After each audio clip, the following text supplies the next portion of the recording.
Smoke curls through the empty streets as shattered mud brick walls crumble beneath the relentless desert wind. Silent ziggurats cast long shadows over abandoned canals that once sustained millions. Now, only silence remains where one of humanity's greatest achievements first came to life. This was Sumer, the land that gave birth to the world's first cities, invented writing, transformed trade, and laid the foundations of civilization itself. Thousands of years later, nearly every society on Earth still lives with ideas first imagined here. Yet one question has puzzled historians for generations. How could the civilization that taught humanity how to build cities, govern kingdoms, keep records, and preserve knowledge simply fade from history? Did it collapse suddenly beneath invading armies? Or did something far more powerful slowly bring it to an end? To answer that question, we must return to where civilization itself began. What if the single greatest breakthrough in human history wasn't a machine, a weapon, or an empire, but a city?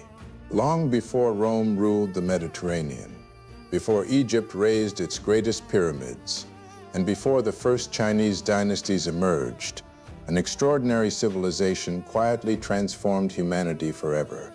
Here, people created the world's earliest writing system, built the first true cities, established organized government, and pioneered ideas that still shape daily life thousands of years later. Yet despite changing the course of history, this civilization would eventually vanish from the world stage, leaving behind little more than weathered ruins buried beneath the Mesopotamian sands. Its language fell silent, its rulers disappeared, its cities emptied. How did the people who taught humanity how to build civilization become one of history's greatest mysteries? Nearly 8,000 years ago, southern Mesopotamia was unlike almost anywhere else on Earth. Between the Tigris and Euphrates rivers stretched a vast alluvial plain, blessed with fertile soil, but surprisingly poor in nearly everything else civilizations usually depended upon. There were few forests, almost no building stone, and little metal. Every year, unpredictable floods could nourish the land with life-giving silt, or destroy entire settlements without warning. The landscape offered enormous opportunity, but only to those capable of mastering it.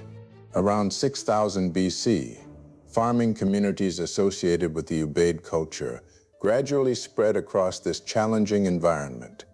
Their homes were built from sun-dried mud bricks formed from the very earth beneath their feet. Survival depended less on individual strength than on collective effort. Water had to be controlled, canals had to be dug, maintained, repaired, and constantly expanded. One neglected channel could threaten an entire harvest. Without cooperation, crops failed. Without crops, nothing else could exist. That simple reality changed everything. As irrigation networks expanded and became more sophisticated, villages slowly evolved into permanent settlements. Reliable food surpluses supported craftsmen, merchants, priests, and administrators who no longer needed to farm full-time. Society became increasingly specialized, allowing knowledge, skills, and innovation to accumulate rather than disappear with each passing generation. At the heart of every growing settlement stood a temple dedicated to its patron deity. Yet these temples were far more than places of worship. They organized labor, stored grain, distributed resources, settled disputes, recorded transactions, and coordinated the massive public works required to keep the community alive. In early Sumer, religion, government, and economics were not separate institutions. They functioned as one interconnected system. Over centuries, settlements such as Eridu, Uruk, Kish, Nippur, and Lagash grew into powerful independent city-states, each developing its own traditions, ambitions, and identity. They shared language, culture, and religious beliefs, but no single ruler united them. Instead, every city pursued prosperity through its own leadership, innovation, and competition. Almost without anyone realizing it, humanity had crossed an invisible threshold. What began as scattered farming villages had become something entirely new. A network of cities unlike anything the world had ever seen. The foundations of civilization had been laid, and the pace of change was about to accelerate beyond anything previous generations could have imagined. Around 4000 BC, the pace of change accelerated dramatically. Southern Mesopotamia entered what historians call the Uruk period, and within only a few centuries, the human story would be transformed. Population surged as people abandoned scattered villages for expanding cities, whose wealth, opportunity, and security seemed almost unimaginable compared to rural life. For the first time, humanity was experiencing true urban civilization. No city embodied this revolution more completely than Uruk. By approximately 3100 BC, Uruk had grown into perhaps the largest city on Earth, with an estimated population approaching 40,000 to 50,000 people. Towering temple complexes dominated its skyline, while workshops produced pottery, textiles, tools, and luxury goods on an unprecedented scale. Boats crowded its canals carrying grain, dates, wool, fish, timber, copper, precious stones, and countless other products arriving from distant lands. To someone arriving from a farming village, Uruk must have seemed less like a city and more like an entirely new world. Trade became the lifeblood of Sumerian prosperity. Southern Mesopotamia lacked many of the resources needed to sustain its rapidly growing cities, yet the Sumerians transformed that weakness into one of their greatest strengths. Merchants established commercial networks stretching hundreds of miles into Anatolia, the Persian Gulf, the Iranian Plateau, and beyond. Rather than remaining isolated, Sumer became the crossroads of an expanding world, exchanging agricultural abundance for timber, metals, stone, and luxury goods unavailable at home. Every successful journey brought not only wealth, but also new ideas, technologies, and connections. Managing this increasingly complex economy demanded something humanity had never possessed before. Small clay tokens, once used to count livestock and grain, gradually evolved into symbols impressed onto wet clay tablets. Around 3200 BC, these markings developed into cuneiform, the world's earliest known writing system. What began as a practical solution for tracking goods soon became one of history's greatest intellectual breakthroughs. Writing expanded beyond accounting into laws, literature, diplomacy, mathematics, religion, and royal records. For the first time, knowledge no longer depended solely on memory. It could outlive its creators and travel across generations. Innovation accelerated almost everywhere one looked. The wheel improved transportation and pottery production. Bronze tools strengthened agriculture and craftsmanship. Standardized weights and measures made commerce faster and more reliable. Monumental architecture demonstrated both engineering skill and political authority as increasingly magnificent ziggurats rose above each city, visible for miles across the flat plain. As cities expanded, leadership evolved with them. Priest kings guided both spiritual and civic life, organizing massive construction projects while overseeing the growing complexity of urban society. Yet prosperity also attracted competition. Neighboring city-states increasingly rivaled one another for fertile farmland, irrigation canals, trade routes, and political influence. Military organization became more sophisticated, as success depended not only on mastering nature, but also on staying ahead of ambitious neighbors. Each breakthrough fueled another. Better agriculture supported larger populations. Larger populations produced greater specialization. Greater specialization drove innovation. Innovation expanded trade. Trade generated wealth, and wealth financed even larger cities. For centuries, this cycle fed upon itself, making Sumer the most dynamic region on Earth. To those living through it, the future must have seemed limitless, but the very forces driving this extraordinary rise were also creating pressures few could yet see. The cities were growing richer, more powerful, and more interconnected, but they were also becoming more dependent on systems that would one day prove surprisingly fragile. The stage was now set for Sumer to reach the height of its influence, where its achievements would redefine civilization itself. By the middle of the 3rd millennium BC, Sumer had become something the world had never seen before.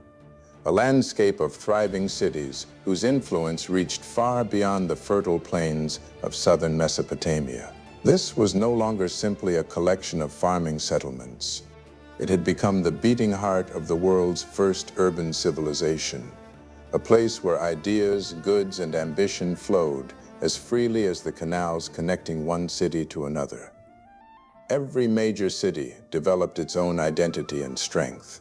Ur flourished as a center of commerce, its merchants sailing the Persian Gulf in search of copper, timber, precious stones, ivory, and exotic goods from distant lands. Nippur became the sacred religious center where rulers sought legitimacy before the god Enlil. Lagash gained renown for its prosperity, engineering, and monumental construction. Kish claimed ancient prestige as the city whose kings were believed to possess the right to rule. Above them all stood Uruk, whose very name became synonymous with urban life itself. Across the skyline of every great city rose magnificent ziggurats, massive stepped temples built from millions of mud bricks that towered over the surrounding plain. Visible for miles, they proclaimed far more than devotion to the gods.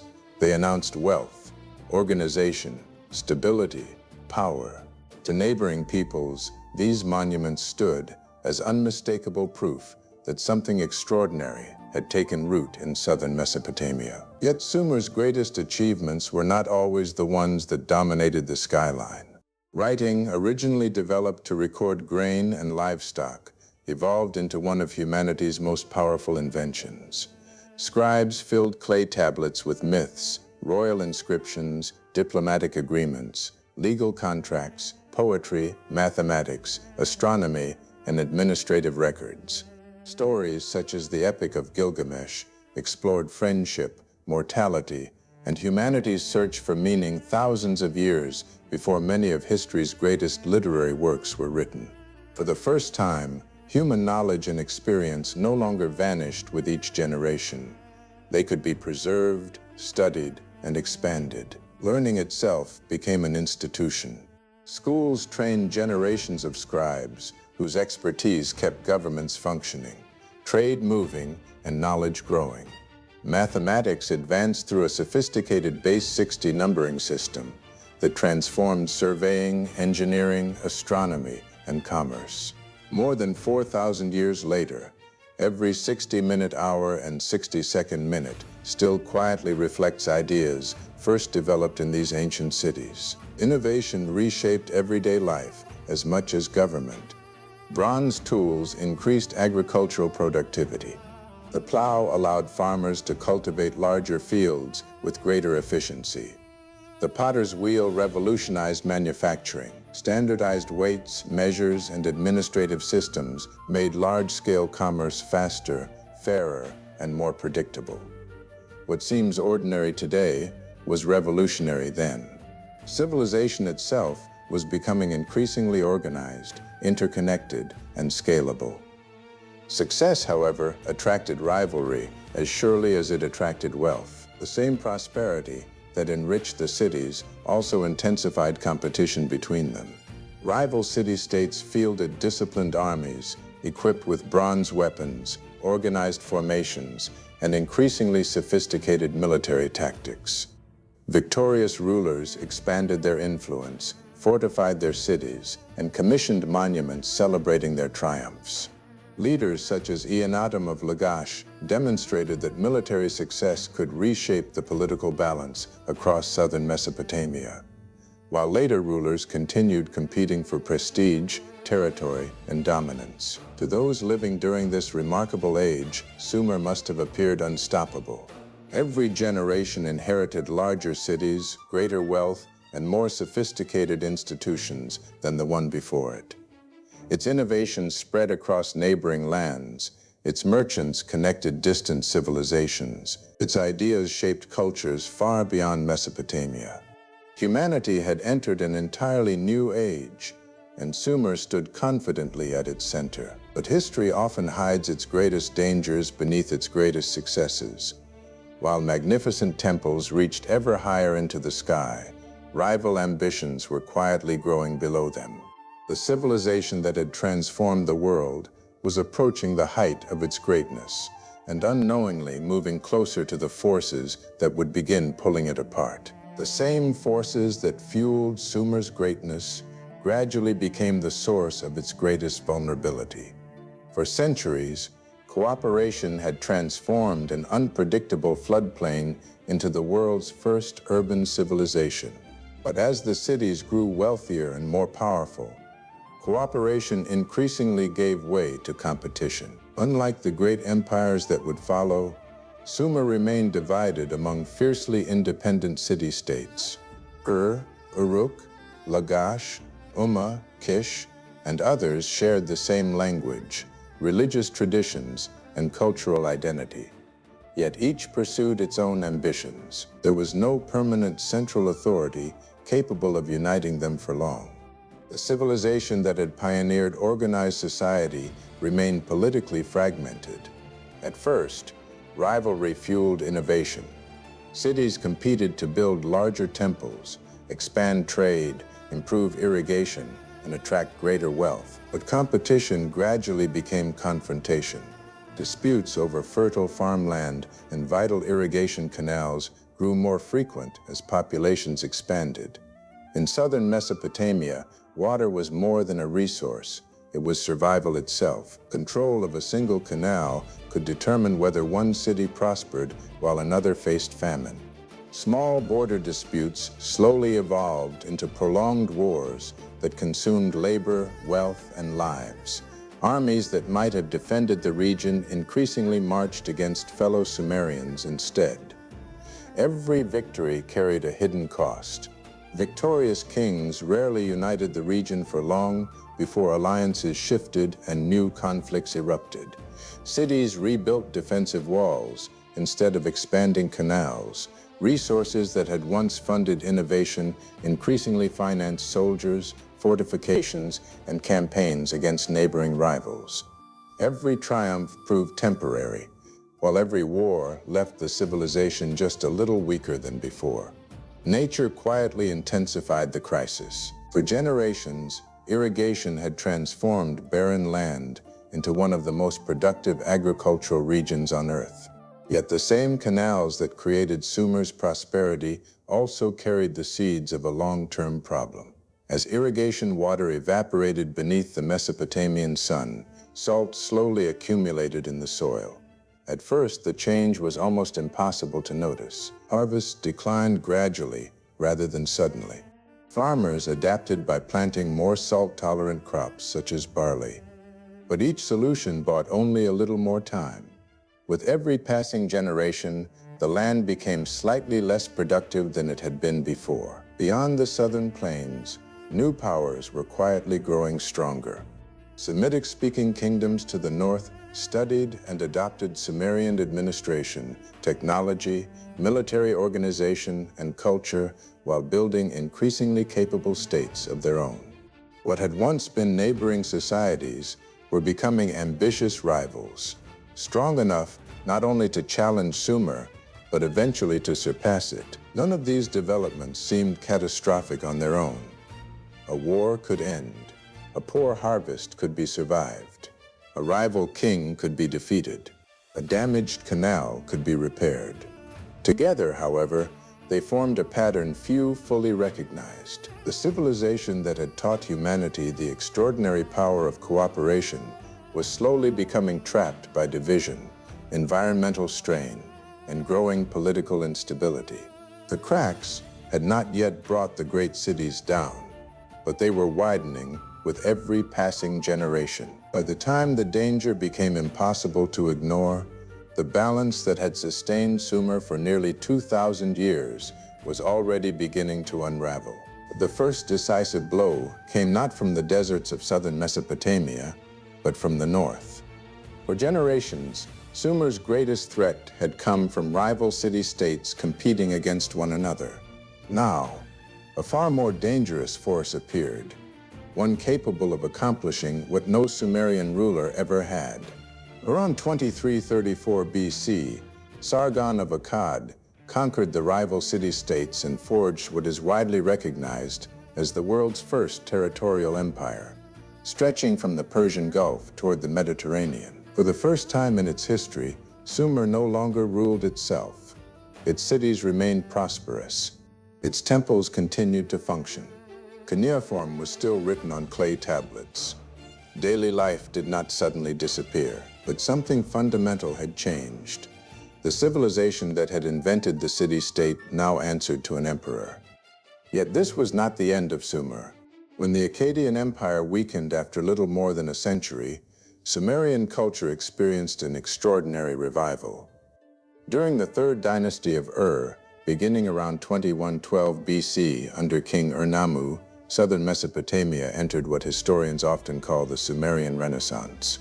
Great ziggurats once again rose above the plains, including the magnificent ziggurat of Ur, one of the best preserved monuments of the ancient world. New legal codes were written generations before the famous Code of Hammurabi. Vast bureaucracies managed taxation, agriculture, trade, and labor with remarkable precision. For a brief moment, it seemed history had given Sumer another chance. But beneath the appearance of renewal, the same long-term problems continued to deepen. Centuries of irrigation steadily increased soil salinity, reducing agricultural productivity across much of southern Mesopotamia. Maintaining thousands of miles of canals demanded enormous labor, while supporting growing populations became increasingly difficult. At the same time, the centralized bureaucracy expanded into one of the ancient world's most sophisticated administrative systems. During times of abundance, it brought stability and efficiency. During decline, it became increasingly expensive to sustain. The system that had once been one of Sumer's greatest strengths was gradually becoming one of its greatest burdens. Meanwhile, pressure mounted from every direction. Amorite tribes continued moving into Mesopotamia from the west, while powerful Elamite kingdoms to the east watched patiently for opportunities. The kings of Ur responded by strengthening defenses, expanding armies, and even constructing extensive defensive walls. Yet protecting thousands of square miles of open countryside proved nearly impossible. More and more of the state's resources were diverted toward survival instead of prosperity. Then, around 2004 BC, the fragile balance finally broke. Elamite forces, aided by internal instability and weakening defenses, invaded southern Mesopotamia and captured the city of Ur. Its final ruler, Ibbi-Sin, was taken prisoner and carried away into exile. The royal administration collapsed. Trade networks fragmented. Long-maintained irrigation systems fell into neglect as centralized authority disintegrated. One by one, the great Sumerian cities lost the influence they had exercised for nearly 2,000 years. Yet the collapse was not the result of one invasion, one battle, or one disastrous decision. It was the final chapter of a story that had been unfolding for centuries. Political fragmentation weakened unity. Endless rivalry exhausted resources. Environmental change steadily reduced agricultural productivity. Foreign powers first absorbed Sumer's independence and eventually replaced its final dynasty. No single crisis destroyed the world's first civilization. Instead, countless pressures accumulated until the civilization could no longer absorb another blow. Its cities gradually emptied. Wind-blown sand drifted across abandoned neighborhoods. Canals slowly silted up. Temples that had once overlooked thriving centers of commerce now stood above increasingly silent landscapes. The civilization that had taught humanity how to build cities had become a memory buried beneath them. An era had ended, but its greatest ideas were only beginning their journey. Although Sumer vanished as an independent civilization, almost everything it created lived on through those who followed. The Akkadians inherited its systems. The Babylonians expanded them. The Assyrians strengthened them. Even later civilizations continued building upon foundations first laid in southern Mesopotamia. Sumerian writing, religious traditions, legal concepts, mathematics, engineering, literature, and systems of government continued shaping the ancient world long after Sumer itself had disappeared from the political map. Cuneiform remained in use for nearly 3,000 years after it first emerged. The Epic of Gilgamesh continued to be copied by scribes centuries after Sumerian had ceased to be a spoken language. Later kings who no longer spoke Sumerian still studied its texts, much as scholars today study Latin or ancient Greek. The civilization may have faded, but its knowledge never truly vanished. Its influence reached far beyond Mesopotamia. Many of the ideas that define civilization can be traced back to these river valleys, cities governed by institutions instead of family ties, written contracts, organized taxation, professional administrators, formal education, monumental public architecture, and recorded history itself. Even the 60-minute hour and the 60-second minute remain quiet reminders of innovations first developed more than 4,000 years ago. Perhaps Sumer's greatest legacy, however, was not any single invention. It was a new way of organizing human society. Before Sumer, most people lived in small farming communities, where survival depended on family and local tradition. After Sumer, large populations could cooperate through shared laws, written records, specialized professions, organized governments, and complex economies. Civilization itself had become scalable. Nearly every great civilization that followed, from Babylon and Assyria to Persia, Greece, Rome, and beyond, would build upon principles first demonstrated in these ancient cities. Yet Sumer's story is more than a celebration of innovation. It is also a timeless reminder that success can create its own vulnerabilities. The same cooperation that transformed an unpredictable floodplain into the world's first urban civilization eventually gave way to rivalry. The same irrigation systems that sustained enormous populations slowly damaged the soil that fed them. The same administrative complexity that fueled prosperity became increasingly difficult to maintain during decline. Sumer was not destroyed because one thing failed. It fell because many strengths gradually became weaknesses when circumstances changed. That lesson remains surprisingly familiar. Throughout history, civilizations have risen by solving extraordinary problems, only to face new challenges created by their own success. Sumer was the first to experience that cycle, but it would not be the last. Today, millions of people move through modern cities without realizing that many of the systems shaping everyday life were first imagined more than 5,000 years ago by the people of Sumer. Their language has fallen silent. Their kings are long forgotten. Their temples stand in ruins beneath the skies of modern Iraq. Yet every time we write a contract, keep records, build cities, organize governments, measure time, or preserve knowledge for future generations, we are still living with ideas first brought to life in Sumer. The civilization disappeared. Its legacy never did.